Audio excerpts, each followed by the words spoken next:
Yes, Beyond Meat finally tested a new resistance for today.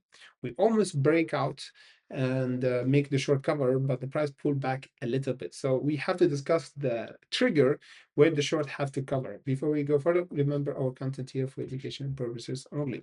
So Beyond Meat 4%, and guess what? We got a test around the 114 or around the white line. As we discussed from the last video, the white line is really important because we tested once, second, third, and this is the fourth time.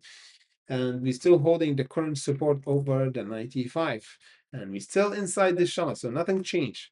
The only thing that changed is the volume. You see this huge green candle? This is the volume. We have big buyer today because the market is a bit volatile today, and we might use this volatility and confident for Beyond Meat to make the short cover. First cover up for the short seller is around the 114, a new level of resistance. If we broke it for today, before the end of the day, would be huge for Beyond Meat to at least go around the 130.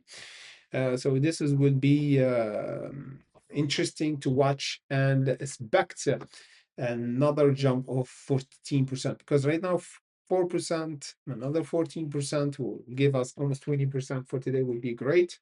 And after that, we might do 35%. This is will be the official squeeze to go toward the 160 before the end of this year.